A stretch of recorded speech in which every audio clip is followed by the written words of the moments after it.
En vrai, dès que j'aurai, j'allais dire en frais, oui, parce que dès que j'aurai de quoi fabriquer un frigo, je mettrai le frigo à côté du croque-pot. Comme ça, j'aurai le frigo ouvert à côté, le croque-pot à côté. Ça me permettra de faire passer les ingrédients directement de l'un à l'autre. Il va me manquer deux champis. Tac, on range ça. Nos abeilles sont en train de mourir, il va me manquer du bois. Donc il faut que je coupe du bois. Hop, ça tombe bien, j'ai une hache. On va ranger ça on n'en a pas besoin. La toile aussi. On va prendre la pelle, parce que pour couper du bois, enfin pour récolter du bois, c'est rentable d'avoir une pelle. Vous voyez, il me reste que 4 minerais d'or en ayant fait tout ce dont j'avais besoin. Donc c'est pas mal, ça me permettra de pallier si j'ai besoin de crafter autre chose.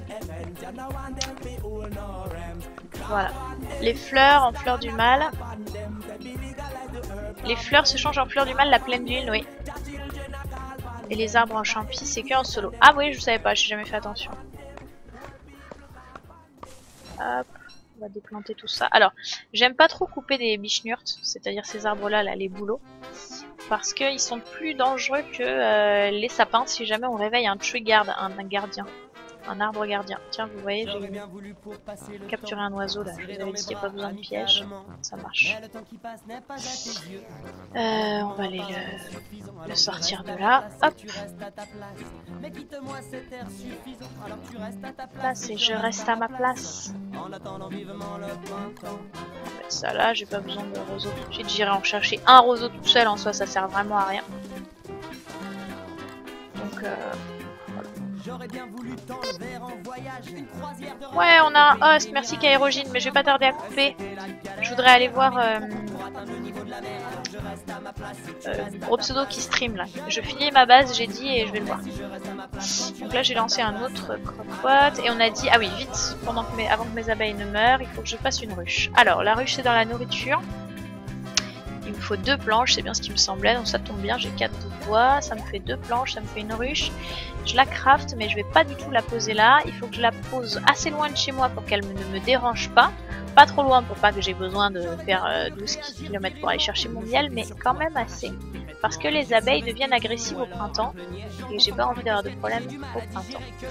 Et puis, il va leur falloir des fleurs. Donc là, il y a déjà 2 fleurs, c'est un bon endroit pour installer la ruche. Et il faudra savoir que donc, il faudra que je réunisse des papillons pour avoir des fleurs, des fleurs supplémentaires, oui c'est ça, autour de ma ruche. On s'occupera de ça aussi plus tard. Hop, on va ranger tout ça, c'est de la nourriture, ça peut être rangé, on va sortir ça. Pissenlit va sans regret. Ça on peut le garder sur nous, ça périme pas trop. De toute façon, en soi, les mettre dans un coffre ou les garder sur nous, ça change pas grand chose là pour l'instant, puisque ça périmera quoi qu'il arrive à la même vitesse vu qu'on n'a pas de frigo. Mais prenez l'habitude de ranger comme ça.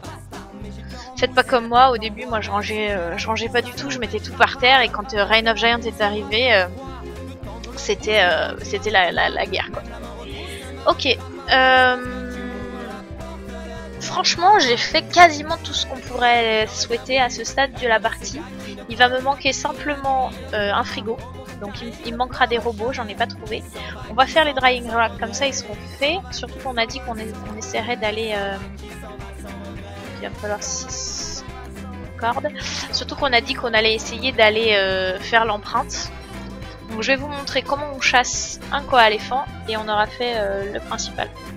Là c'est bien, en plus ça m'a permis de vider un stack de matériel. J'avais un stack de matériel inutile. Hop, drying rack, ça me permet d'apprendre à le fabriquer aussi parce que je savais pas encore le fabriquer. On va le poser là. Hop. Le deuxième aussi. Au-dessus. Donc ça permet de faire sécher la viande. Ici, je rappelle, c'est l'emplacement où je mettrai ma machine pour rafraîchir le tout.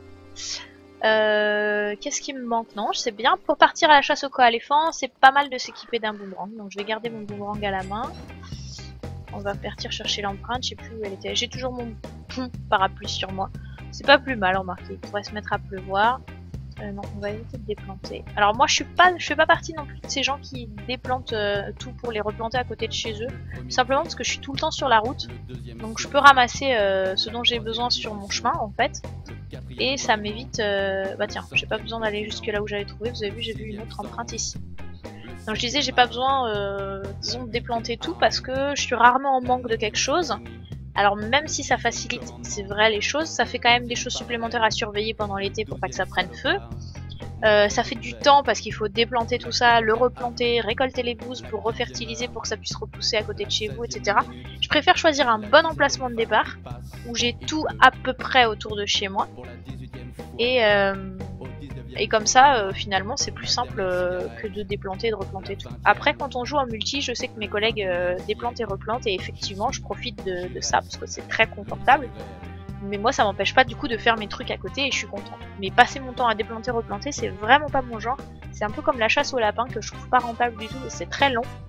Ça demande de repasser, de tourner en rond dans la même zone, de crafter les pièges à lapin qui coûtent des ressources, qui en plus s'épuisent. Enfin bref. Et en plus, la viande de lapin, c'est pas très rentable.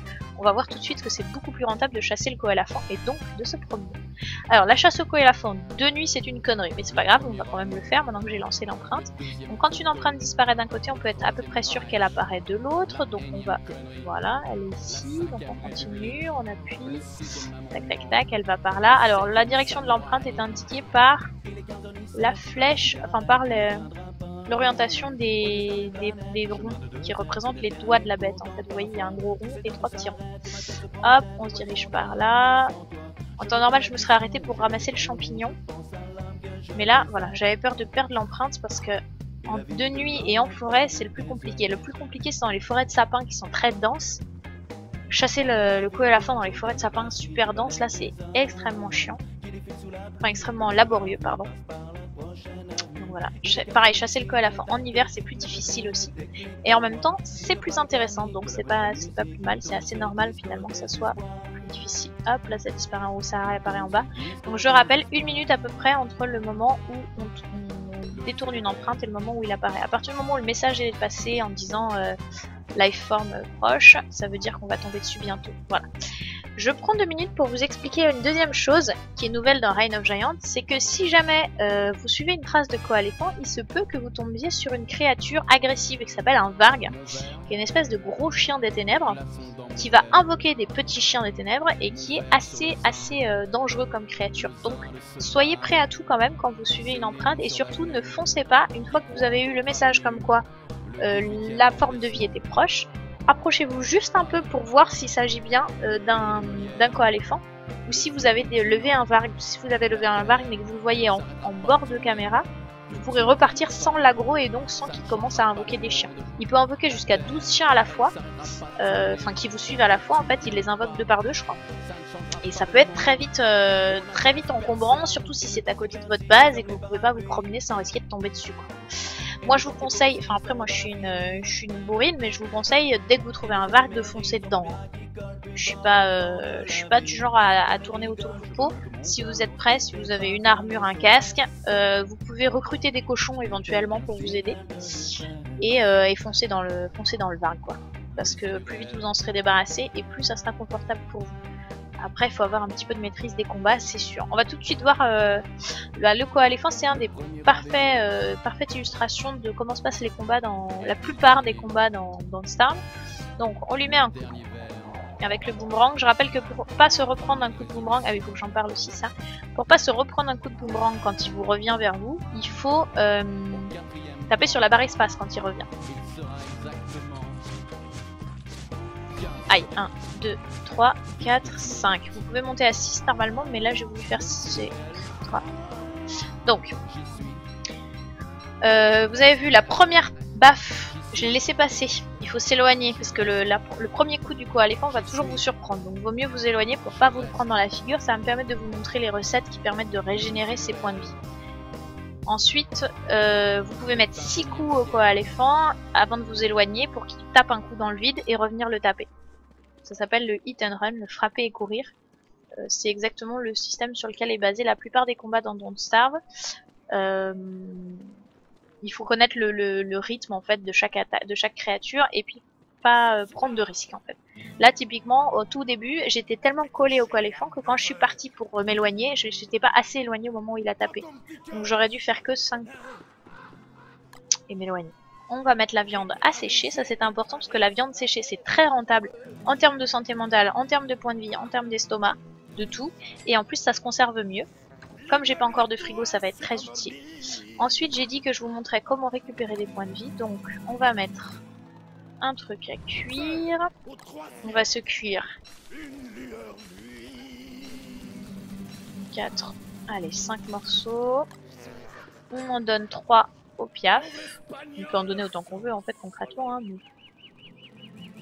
bon, je suis arrivé au 4 d'ailleurs. En discutant là, j'arrive pas à compter. Je suis incapable de compter en discutant quoi. Pas de soucis, McEveil. Bah écoute, moi de toute façon je vais pas tarder à couper aussi.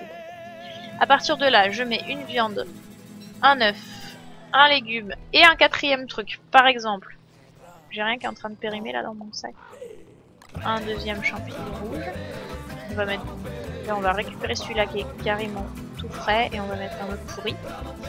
Donc une viande, un œuf, un légume. Et vous allez vous retrouver avec du pierogi. Alors le pierogi c'est quelque chose qui vous soigne. On va faire une 2e fois cette recette d'ailleurs. Et comme j'ai plus de viande, on va faire la recette comme une riche. Ah non, on va faire ça avec un piaf. J'allais dire, on va quand même pas faire la recette avec une grosse viande alors que ça marche avec une petite. C'est quand même abusé. Donc le pierogi, vous voyez, je suis à 91 en santé. Hop, 130. Il me reste encore des points de vie à récupérer, donc on va refaire un pierogi. Donc j'ai récupéré un oiseau, on va mettre ça pour avoir droit à une viande à coup sûr, parce que je veux pas une plume à ce stade du jeu. Je mets ça, je veux un légume, un œuf, une viande, je mets un 4e truc, on va mettre, c'est toujours pas cela qu'il faut que je mette. Voilà, on va mettre les deux comme ça et ça les utilise. Tu les feras encore longtemps les parties avec les viewers le dimanche. Bah écoute Kérogène, tant que je peux, moi ça m'amuse bien les parties viewers. Hein. Ça m'amuse bien. Alors j'ai un peu faim donc je vais aussi manger une meatballs avant qu'elle périme de toute façon. Et puis on va faire la riche, on va manger notre pierogi avant d'en avoir besoin. On va récolter tout ça. La citrouille je vais la garder parce que c'est un légume utile, la citrouille. Le fruit du dragon qui est là, je le garde aussi précieusement, même si je pourrais le renouveler pour être sûr d'en avoir ailleurs. J'aimerais bien avoir une aubergine aussi dans mes légumes disponibles. Donc pour l'instant, je fais pas plus. Je suis qu'à 180 points de santé mentale. Je me colle à Glomer pour que ça remousse. J'ai une trompe de coéléphant, je vais vous montrer tout de suite à quoi ça sert. Je crois que j'ai ce qu'il faut là-dedans. J'ai 10 toiles. Hop, je vais dans mes vêtements. La trompe de coéléphant, ça sert à faire ceci, la breezy vest. Je range mes toiles, j'ai une breezy vest, je la mets là, c'est pour cet hiver, ça me tiendra chaud cet hiver. On va ranger tout ça. Mon dieu, il faut que je fasse un autre coffre, mais je crois que j'en avais un. Tout prêt, voilà. On va le poser à côté du crock-pot, comme ça je pourrais mettre la nourriture dedans potentiellement. Ça sera un peu mieux rangé. De quoi je n'ai pas besoin dans mes sacs. J'ai plus besoin du marteau, j'ai trouvé beaucoup de peaux de cochon. Je n'ai plus besoin de la pelle pour l'instant. Le filet à papillons, potentiellement j'en aurais besoin parce qu'il faut que je capture des papillons maintenant, typiquement, pour entretenir mes ruches. Mais pour l'instant, j'y suis pas, puisque finalement je suis partie faire d'autres choses. Là j'ai mon stuff d'armure. Par réflexe, il vaut mieux le placer là, parce que si jamais, dans la panique, j'équipe mon armure, ça fait tomber mon sac à dos, et mon casque est dans mon sac à dos, bah j'ai plus accès à mon casque, ce qui est un peu problématique. De la même façon, on va laisser toujours les torches ici. Par contre, tous les animaux vivants, on va plutôt les mettre dans le sac à dos, comme ça si on meurt, ou si on est attaqué par des grenouilles, on perdra pas notre matériel. D'ailleurs, on va plutôt mettre des objets. Les grenouilles vont vous faire tomber automatiquement l'item qui est dans le premier onglet ici, donc il vaut mieux mettre des items dont vous avez pas trop grave si vous les perdez, donc par exemple les trucs. Voilà. Écoutez, je pense que je vous ai appris beaucoup de choses sur cette première soirée. Creuser la taille. Je suis une pro de Don't Starve. Ah lol, Kérogène. Bah le mieux c'est de regarder les tutos, j'essaye d'expliquer vraiment le maximum de choses. Après c'est un plaisir d'expliquer à des nouveaux, il n'y a aucun souci, ça me dérange pas, même si vous mourrez ça me dérange pas. Parfois les gens sont pas à l'aise en disant oui je vais mourir, je suis désolée et tout. Moi ça m'est complètement égal, au contraire ça fait partie du jeu. Tant que c'est pas sur ma partie à max de jours etc que vous mourrez en me faisant mourir aussi, ça m'est complètement égal. Écoutez là franchement on a une bonne partie. On a découvert toutes les machines dont on avait besoin sauf le frigo. Donc il va falloir qu'on se mette en quête avant, idéalement